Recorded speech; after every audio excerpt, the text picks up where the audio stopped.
Welcome to EPL channel. Payoneer වල fees update එකක් තියෙනවා. update එක ඇවිල්ලා ඇති ඔයාගේ phone එකේ Payoneer app එක තියෙනවනේ app එකේ notification එකක් විදියට ඇවිල්ලා ඇති already සමහර කට්ටිය දැකලත් ඇති. මේ ගැන විස්තරයක් තමයි මේ වීඩියෝ එකේ තියෙන්නේ. app එකට ගියාම මෙන්න මේ වගේ information ටික ඇවිල්ලා ඇති. කෙනෙකුට කෙනෙක්ට බලා ගන්න පුළුවන්. එතකොට මේ fee එකක් add වෙන එක තමයි තියෙන්නේ. ඒක පටන් ගන්නෙ දෙසැම්බර් 4 වෙනිදා ඉඳගෙන fee එක $2. ඒ කියන්නේ ඕනම transaction Payoneer to Payoneer ඇතුළත Payoneer transactions යනවා නම් ඒක transaction එකට $2 charge වෙනවා. එතකොට වෙන currency එකෙන් යනවා නම් ඒත් එහෙම තමයි.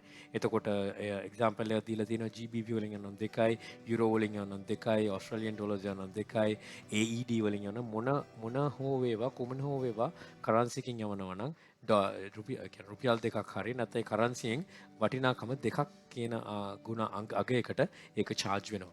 එතකොට දැනටමත් ඒගොල්ලෝ කියන්නේත් ඒකයි Payoneer to Payoneer යවන එක තමයි fast යන්නේ ඊට අමතරව cheap option එක වෙන්නේත් ඒක තමයි. ඉතින් ඒ guidelines එක තමයි ඉදිරියට කරන්න වෙන්නේ.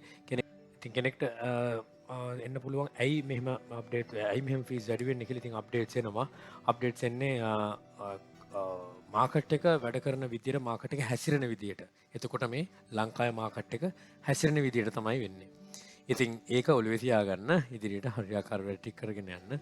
ඉතින් මේ තියෙන opportunities මේ තියෙන දේවල් වලින් උපරිම ප්‍රයෝජනය ගන්න හරියාකාර විදියට. ඉතින් thank you for watching. All the very best. Good luck.